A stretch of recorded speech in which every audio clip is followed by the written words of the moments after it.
సంఘ ప్రార్థనలోనికి మనం ప్రవేశించక ముందు ప్రార్థన చేసుకుందాం. ప్రేమగల మా తండ్రి, మా నమ్మకమైన దేవ, మా ప్రభు, మా రక్షకుడైన యేసుక్రీస్తు నమ్మకమైన నామంలో మరొకసారి మేము సంఘములుగా కలిసి మేము ప్రార్థన చేసుకోవడానికి మీరు చేస్తున్న సహాయంకై మీకు వందనాలు, స్తోత్రాలు చెల్లిస్తున్నాం. జీవగల మా తండ్రి, మేము ఇంకా పాపులుగా ఉన్నప్పుడే మీరు మమ్మల్ని ప్రేమించారు. భక్తిహీనులుగా ఉన్నప్పుడు, బలహీనులుగా ఉన్నప్పుడు, దూరస్తులుగా ఉన్నప్పుడు, శత్రువులుగా ఉన్నప్పుడే మీరు మమ్మల్ని ప్రేమించి మా కొరకు లోకానికి వచ్చారు. కల్వరి శిలువ మీద మాకు బదులుగా చనిపోయి సమాధి చేయబడి తిరిగి లేచుడు ద్వారా మాకిచ్చిన నిత్యజీవ వరముకే వందనాలు చెల్లిస్తున్నాము. మమ్మల్ని మీ కుమారులుగా అంగీకరించినందుకు, స్వీకరించినందుకు మీకు వందనాలు చెల్లిస్తున్నాం తండ్రి. ప్రభు, పరిశుద్ధాత్మను సంచకరువుగా తండ్రి, బోధించువాడుగా, నడిపించువాడుగా అనుగ్రహించినందుకు వందనాలు. జీవగల మా తండ్రి, నమ్మకమైన దేవా, మా శ్రమలలో, కష్టాల్లో, వ్యాధుల్లో మీరు మాకు మంచి కాపురిగా, ప్రభువుగా ఉన్నందుకు వందనాలు. ఇమ్మాన్యుయేలుగా, ఎబెనేజర్గా, స్వస్థపరచు దేవుడుగా మీరు ఉన్నందుకు వందనాలు చెల్లిస్తున్నాం తండ్రి. ప్రభు, రాజులుగా మమ్మల్ని తండ్రి అనేకుల కోసం విజ్ఞాపన చేసే యాజకులుగా మీరు చేసినందుకు కూడా మీకు ఎంతో వందనాలు. ఈ రాత్రి సంఘ ప్రార్థనకై తండ్రి చేరి రాగలిగిన మా ప్రియులందరిని బట్టి మీకు వందనాలు చెల్లిస్తున్నాం తండ్రి. అన్ని సంఘాల్లో కూడా ప్రభు, వారు టైంని స్పేర్ చేయడానికి తండ్రి, కాన్సన్ట్రేట్ చేయడానికి సంఘ ప్రార్థనలో మీరు వారికి సహాయం చేయమని ప్రార్థిస్తున్నాం. మరొకసారి విశ్వాసం ద్వారా మీ అమూల్య రక్త ప్రోక్షణ కిందికి తెచ్చుకొని చూడగా ప్రతి విధమైన తండ్రి అపవిత్రత నుంచి దూరపరచండి. పవిత్రమైన చేతులెత్తి పవిత్రమైన హృదయంతో ప్రార్థన చేయటకు మాకు సహాయం చేయండి. వాక్యం దీవించండి ప్రభు, పాటను దీవించండి ప్రభు. ప్రార్థన కొరకైన భారం దయచేయండి. అడుగుడి మీకు ఇయ్యబడినన్నారు, వెదుకుడి దొరుకునన్నారు, తట్టుడు మీకు తీయబడిని చెప్పారు. నాకు మొరపెట్టము, నేను నీకు ఉత్తరమిచ్చేదని అని చెప్పారు. ఇద్దరు ఏకీభవించి భూమి మీద వేటిని బంధిస్తారో పరలోకమందు బంధించబడును, వేటిని విప్పెదరో పరలోకమందు ఇప్పబడును అని చెప్పారు తండ్రి. కాబట్టి కుటుంబాలుగా వారు తండ్రి సంఘ ప్రార్థనలో పాల్గొంటుండగా వారి ప్రార్థనలు మా ప్రార్థనలు ఆలకించమని ఎంతో ప్రార్థిస్తున్నాం. యుక్తంగా ఎలా ప్రార్థన చేయాలో మాకు తెలియదు, కానీ పరిశుద్ధాత్మ దేవ మీరు మా కోసం తండ్రి విజ్ఞాపన చేయడానికి మీరు భారం అనుగ్రహించమని మా హృదయాల్లో ప్రార్థన చేస్తున్నాం. విశ్వాసంతో, విసుక్కుండా, పట్టుదలతో, ఆసక్తితో ప్రార్థన చేయటకు మీరు సహాయం చేయండి. మీరు ఇచ్చిన నమ్మకమైన వాగ్దానాలన్నీ జ్ఞాపకం చేసుకోండి. యెషయా 27:3 ప్రకారం అనుక్షణం మీరు కాపాడే దేవుడు కాబట్టి మీకు వందనాలు. కీర్తన 2:8 ప్రకారం జనులను స్వాస్థ్యంగా ఇస్తున్నారు, మీకు ఎంతో వందనాలు. జకర్యా 2:5 ప్రకారం మా చుట్టూ అగ్ని ప్రాకారంగా ఉంచారు, మీకు ఎంతో వందనాలు. ఈ వాగ్దానాలన్నీ తండ్రి తిరిగి రెన్యూ చేయండి. ప్రార్థన కొరకు కూడా మాకు సహాయం చేయండి. ప్రార్థన ఆత్మను మా మీద కుమ్మరించండి. అయోగదాసు నన్ను కూడా మీరు సిలువ చాటును మరుగు చేయండి. మా ప్రభు, మా రక్షకుడైన యేసుక్రీస్తు నమ్మకమైన, బలమైన, శక్తిగల నామంలో ప్రార్థించి వేడుచున్నాం తండ్రి, ఆమెన్. ఒక పాట పాడుకుందాము. సాంగ్ నెంబర్ 554 సియోను గీతాల్లో నుంచి 554వ పాట. పరమాశీర్వాదము కోరి పరలోక పిత అరుదించితిమి. 554.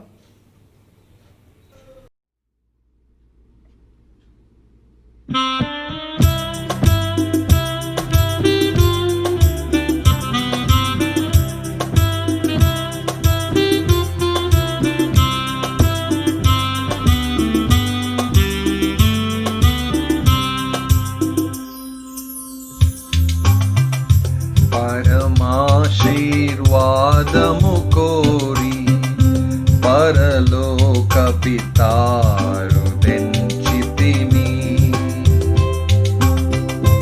పరమాశీర్వాదము కోరి పరలోక పితారుదెంచితిమి. తండ్రి యోగ్యత లేని మాకు నేడే దయచేయుము నీ శక్తి. తండ్రి యోగ్యత లేని మాకు నేడే దయచేయుము నీ శక్తి. హృదయముల ఖాళీ చేసి, హృదయముల ఖాళీ చేసి పరలోక పితారుదెంచితిమి. పరమాశీర్వాదము కోరి పరలోక పితారుదెంచితిమి.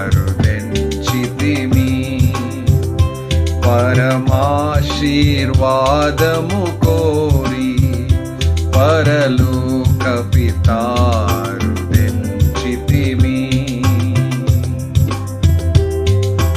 ఎన్నెన్నో పాపాలు చేసి అపరాధమున సిగ్గునొంది, ఎన్నెన్నో పాపాలు చేసి అపరాధమున సిగ్గునొంది, మాదు శిరములను వాల్చి, మాదు శిరములను వాల్చి పరలోక పితారుదెంచితిమి. పరమాశీర్వాదము కోరి పరలోక పితారుదెంచితిమి. పరమాశీర్వాదము కోరి పరలోక పితారుదెంచితిమి.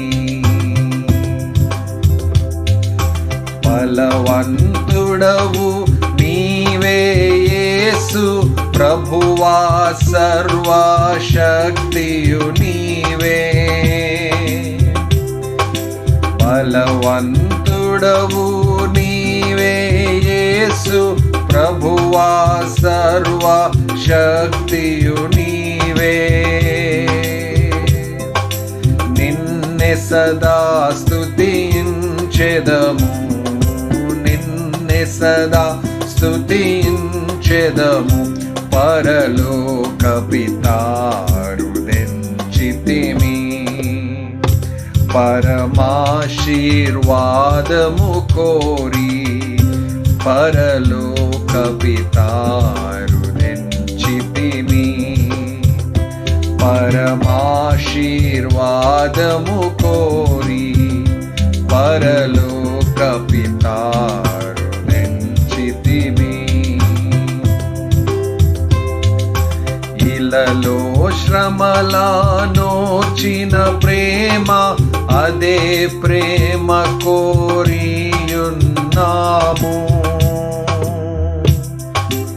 ఇలలో శ్రమలానోచిన ప్రేమ, అదే ప్రేమ కోరియున్నాము. నీ దాసులను మరువకుము, నీ దాసులను మరువకుము. పరలోక పితారుదెంచితిమి. పరమాశీర్వాదము కోరి పరలోక పితారుదెంచితిమి. పరమాశీర్వాదము కోరి పరలోక పితారుదెంచితిమి.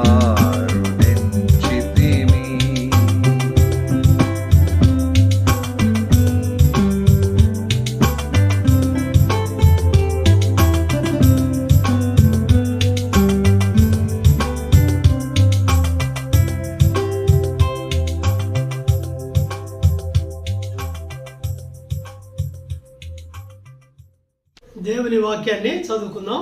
మొదటి దినవృత్తాంతముల గ్రంథం, ఫస్ట్ క్రానికల్స్ 4th చాప్టర్, 4వ అధ్యాయము 9-10 వచనాలు కలిసి చదువుకుందాం. First Chronicles 4th chapter versus 9 and 10 all together, మనందరం కలిసి. మొదటి దినవృత్తాంతములు 4వ అధ్యాయము 9-10 వచనాలు. ఎబ్బేజు తన సహోదరుల కంటే ఘనము పొందినవాడై ఉండెను. వేదన పడి ఇతని కంటినని అతని తల్లి అతనికి ఎబ్బేజు అని పేరు పెట్టెను.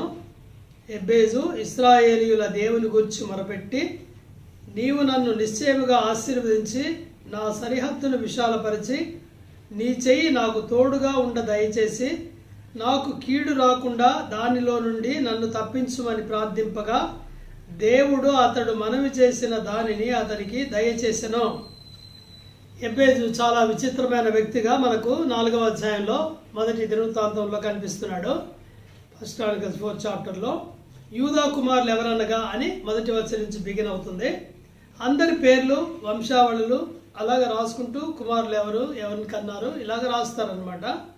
అందరి గురించి ఏమి ఇన్ఫర్మేషన్ రాయలేదు, కానీ సడన్గా మధ్యలో 9వ వచనం 10వ వచనం ఈ 2 వచనాలు ఈ వ్యక్తి కొరకై ఎబ్బేజ్ కొరకై కేటాయించడం ఆశ్చర్యాన్ని కలిగిస్తుంది. అంటే ఈయన ప్రత్యేకమైన వ్యక్తి అనమాట, మిగిలిన వారందరికంటే వారిలాగా కాదు. Is having a special quality. ఎబ్బేజు తన సహోదరుల కంటే ఘనము నొందినవాడు. ఆయన దేవుడు ఆయనకి ఘనత ఇచ్చాడు. చాలామంది సహోదరులు ఉన్నారు ముందు వెనకల, కానీ వారందరిలో ఈయనకి ఘనత దేవుడు ఇచ్చాడు.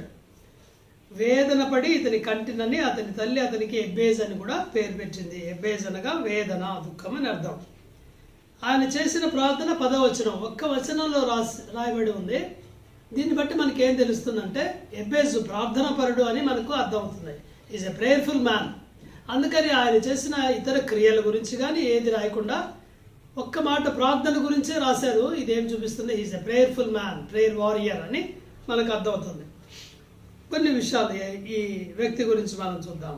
మొదటిది ఎబ్బేజ్, జాబేజ్ అంటారు ఇంగ్లీష్లో. గ్రీఫ్ అర్థం ఇక్కడే ఉంది, వేదన, గ్రీఫ్, దుఃఖము, వేదన. దీనికి దగ్గరగా ఉన్న ఇంకొక పదం మీకు తెలిసిన పదం ఏది? ఏబెల్. ఏబెల్ అంటే కూడా గ్రీఫ్, దుఃఖము. So his mother conceived him in grief, అందుకని ఆయనకి ఈ పేరు పెట్టింది. మొదటి మనుష్యుడైన ఆదాము ద్వారా ఈ లోకంలోనికి పాపము ప్రవేశించింది. పాపము ద్వారా మనుష్యునికి దుఃఖము సంప్రాప్తమైంది. బహుశా అవ్వ ఆ విషయాలు గుర్తు చేసుకొని ఏబేల్ అని పేరు పెట్టిండవచ్చు.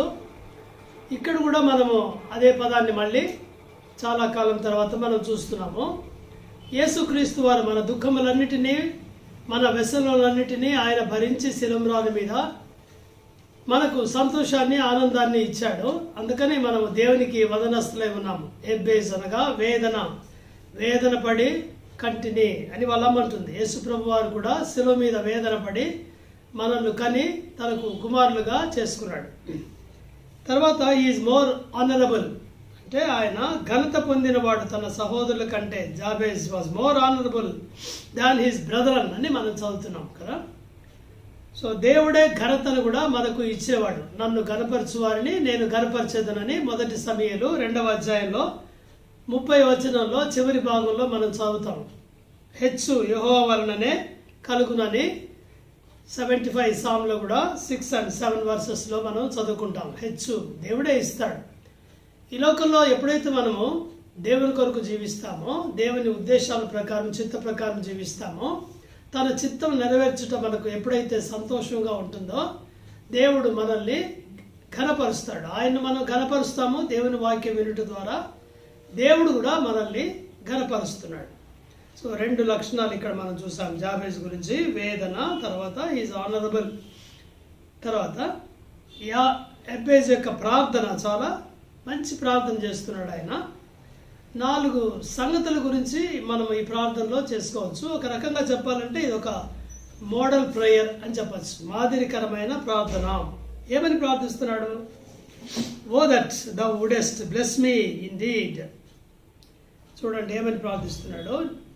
దేవుని గురించి మొరపెట్టి నీవు నన్ను నిశ్చయముగా ఆశీర్వదించి. దేవుని ఆశీర్వాదాల కొరకు మొరపెట్టుచున్నాడు, ప్రార్థన చేస్తున్నాడు ఆయన. ఈ లోకంలో మనుషునికి, మనకు, దేవుని పిల్లలుగా మనకు అవసరమైనవి ఏమిటంటే దేవుని ఆశీర్వాదాలు.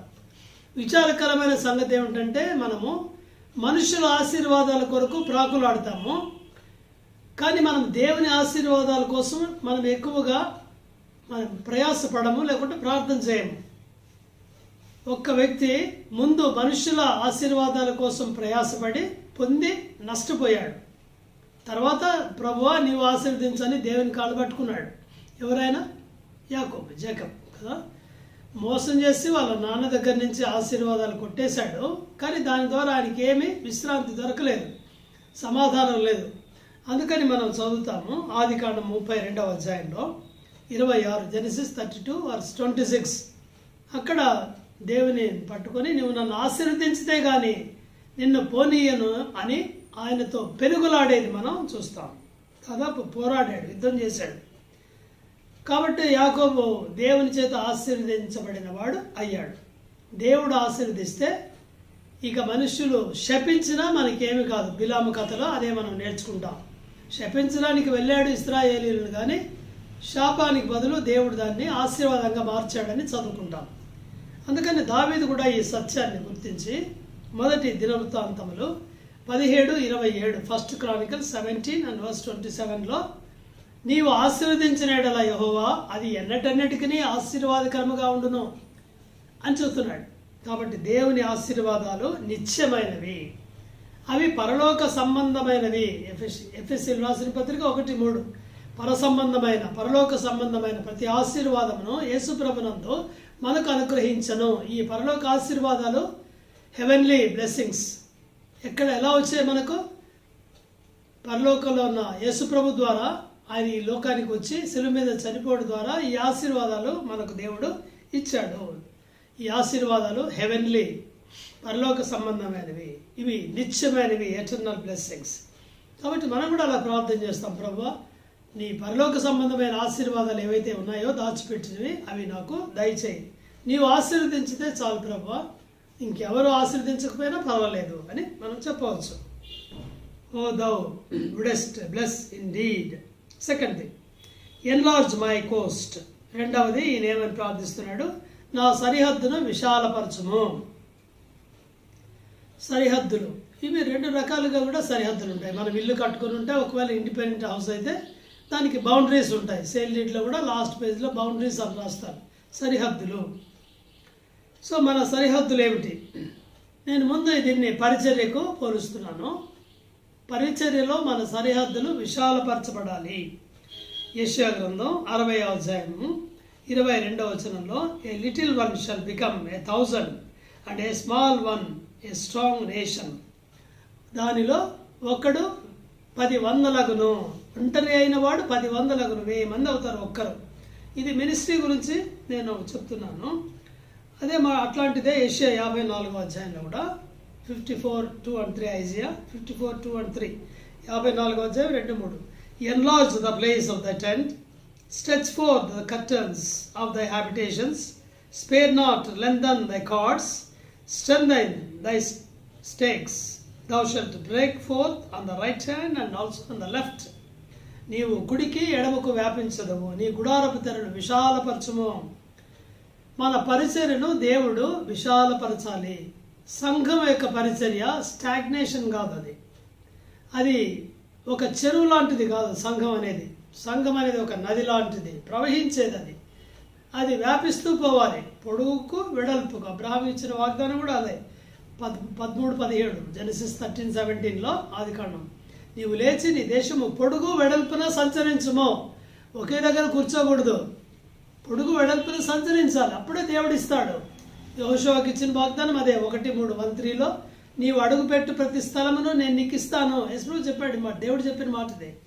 మనం అడుగు పెట్టకపోతే ఇవ్వడు. We have to enlarge hour ministry, that should be our goal. కాబట్టి ఏం ప్రేయర్ చేయాలి మనము? ప్రభువా మాకు ఇచ్చిన పరిచయను మీరు ఎన్లార్జ్ చేయండి, ఎక్కువ చేయండి, అనేక మందిని రక్షించండి, అనేక స్థలాలకు మేము వ్యాపించేలాగా మాకు సహాయం చేయండి అని ప్రార్థించాలి. ప్రభువా నీవు నిత్యమైన ఆశీర్వాదాలు, పరలోక సంబంధమైన ఆశీర్వాదాలతో ఆశీర్వదించు అని చేయాలి. తర్వాత మా గుడారపు తెరలు, పరిచర్యను విస్తరింప చేయండి అని చేయాలి. అంతేకాదు ఎన్లార్జ్డ్ హార్ట్. సో ఎన్లార్జ్మెంట్ 2 సంగతులు చెప్తున్నాను నేను. మన హృదయం కూడా విశాలపరచబడాలి. 2 కొరింథీలో 6వ అధ్యాయము పౌలు కొరింథీలతో ఇలాగ చెప్తున్నాడు, వారి హృదయాలు సంకుచితంగా ఉన్నాయి అందుకని చెప్తున్నాడు. 11 నుంచి, ఓ కొరింథీయులారా, 2 Corinthians 6:11 ఓ కొరింథీయుల అరమర లేకుండా మీతో మాట్లాడుతున్నాను. మా హృదయం విశాలపరచబడి ఉన్నది. మీ ఎడల మా అంతఃకరణం సంకుచితమై ఉండలేదు, కానీ మీ అంతఃకరణమే సంకుచితమై ఉన్నది. మీ ఎడల మాకున్న అంతఃకరణకు ప్రతిఫలముగా మీరును మీ హృదయం విశాలపరచుకునండి. మీరు నా పిల్లలని మీతో ఇలాగ చెప్పుచున్నాను.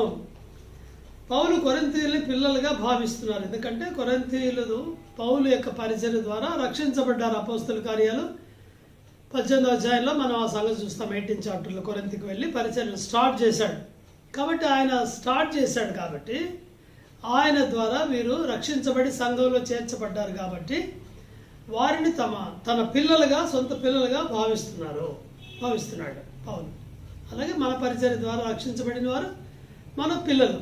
పౌలు పిల్లలతో చెప్తున్నాడు, తండ్రిగా నేను మీ ఎడల నా హృదయం విశాలంగా ఉంది, కానీ మీ హృదయమే విశాలంగా లేదు, సంకుచితంగా ఉంది అని చెప్తున్నాడు. కొరింథీయులు బాధ పెట్టినట్టు ఎవరు బాధ పెట్టలేదు పౌల్ని. కష్టపడి పనిచేసి సంఘాన్ని కట్టాడు, కానీ ఆయన హృదయాన్ని అర్థం చేసుకోవట్లేదు వీరు. ఆయనకు చాలా బాధలు, శ్రమలు కలుగు చేశారు.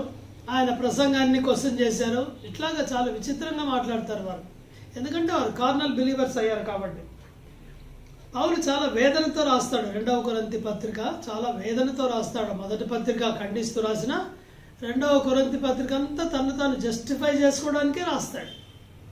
నేను మిమ్మల్ని ప్రేమిస్తున్నాను, నా హృదయం విశాలంగా ఉంది మీ పట్ల, మీరెందుకు నన్ను ఊరికి అపార్థం చేసుకుంటారు? కొంతమంది అలాగుంటారు.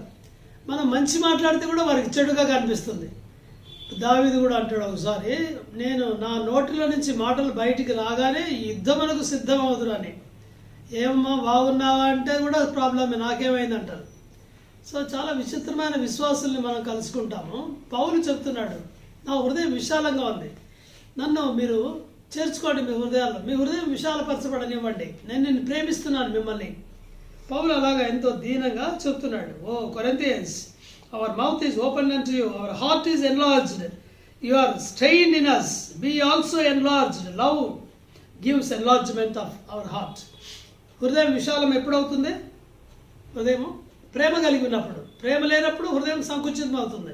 ప్రేమ సమస్త దోషములను కప్పును, ప్రేమ లేకపోతే సమస్త దోషములను చెప్పును. అంతే వ్యత్యాసం. 3వది ప్రార్థన ఏం చేస్తున్నాడు? Thine hand might be with me, నీ చేయి నాతో ఉండజేసి నీవు నన్ను నిశ్చయముగా ఆశీర్వదించు, సరిహద్దును విశాలపరచు. 3వది, నీ చెయ్యి నాకు తోడుగా ఉండ దయచేసి, నీవు నాతో కూడా ఉండాలి, నీ చెయ్యి నాతో ఉండాలి.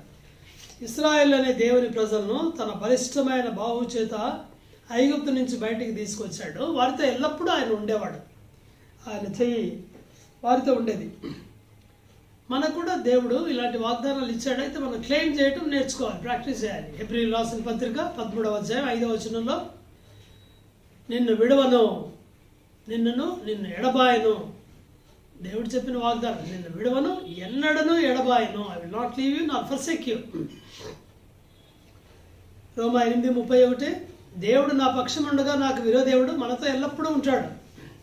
యెషయా 41:10, భయపడకుము, నీకు దేవుడై ఉన్నాను, దిగులు పడకుము, నీకు సహాయం చేయవాడు నేనే. సో అనేక వాగ్దానాలను పాత నిబంధనలు చూస్తాం, కొత్త నిబంధనలో కూడా నేను నీకు తోడుగా ఉన్నాను, భయపడవద్దు అని చెప్తాడు. కాబట్టి ఆయన మనతో కూడా ఉండాలి. దానికోసం మనం ప్రార్థన చేయాలి. ప్రభువా, దయచేసి నీ హస్తము నాతో కూడా ఉంచండి, నీ సన్నిధి నాతో కూడా ఉంచండి. అప్పుడు ఏమవుతుంది? అప్పుడు శత్రువును జయించడం మనకు సులభం అవుతుంది. ఆయన మనతో కూడా ఉన్నాడు కదా, ఒంటరిగా లేం మనం. ఈ లోకంలో బయటకు వెళ్ళేటప్పుడు అనేక శోధనలు ఎదుర్కొంటాం. అయితే దేవుడు మనతో పాటు ఉంటే దేవుడు మనకు సహాయం చేస్తాడు. He is with us always, he is in us. We have to claim this promise. 4వది ఏమంటున్నాడు? 4th, నాకు కీడు రాకుండా దానిలో నుండి తప్పించుము, that thou wouldest keep me from evil, that it may not grieve me. కీడు రాకుండా నన్ను తప్పించుము. ఇలాంటి ప్రార్థన చేయాలి అని ఎవరైనా నేర్పించారా మనకు కొత్త నిబంధనలో? గుర్తొస్తున్నారా? ఎవరు? యేసుప్రభు వారు కదా. యేసుప్రభు నేర్పించిన ప్రార్థన మత్తయి సువార్త 6వ అధ్యాయంలో 9 నుంచి మనం చదువుతాము. అందులో కీడు నుండి తప్పించమని యేసుప్రభు వారు నేర్పిస్తున్నాడు శిష్యులకు. ప్రతిరోజు ఈ ప్రార్థన చేయాలి మనం. యేసుప్రభు నేర్పించిన ప్రార్థన అంశాలు చేయాలి అంటే ఈ మాటలు చేయాలి అని అర్థం, దాన్ని రిపీట్ చేయాలని కాదు నేను చెప్పేది. కీడు నుంచి తప్పించాలి. పొద్దున లేవుగానే ప్రార్థన చేయాలి. ప్రభువా, దయచేసి ఈరోజు నన్ను కీడు నుంచి తప్పించండి, దుష్టుడి నుంచి తప్పించండి, శోధన నుండికి తప్పించండి. ఇలాగ మనం ప్రార్థన చేయాలి. కీడు మన కోసం కాసుకొని ఉంది అక్కడ. ఎవరు? వాడు సాతాను. ఎప్పుడు పడేదా అని వాడి దివారాత్రాలు వాడి పని అదే. దివారాత్రాలు సాతాను, అపవాది యొక్క పని ఏమిటంటే సహోదరుల మీద నేరారోపణ చేయాలి అనేదే వాడిది లైఫ్ మోటివ్, గోల్ వాడిది అదే. కాబట్టి మనల్ని ఎక్కడ చెక్కించుకోవాలా అని ప్రయత్నిస్తుంటాడు. కాబట్టి మనం అనుక్షణం జాగ్రత్తగా ఉండాలి. అయితే దేవుని అడగాలి, ప్రభువా దయచేసి నన్ను కీడు నుంచి తప్పించుము. We have to ask him. మొరపెట్టుము నేను నీకు ఉత్తరం ఇచ్చేదను. ఇర్మియా 33:3. ఎబ్బేజు మొరపెట్టాడు, చిన్న ప్రార్థన చేశాడు 4 అంశాలతో. దేవుడు ఏం చేశాడు? దేవుడు అతడు మనవి చేసిన దానిని అతనికి దయచేసెను. ఇమ్మీడియట్గా ఆన్సర్ ఇచ్చాడు వెంటనే. ఎంత మంచి ప్రార్థన కదా!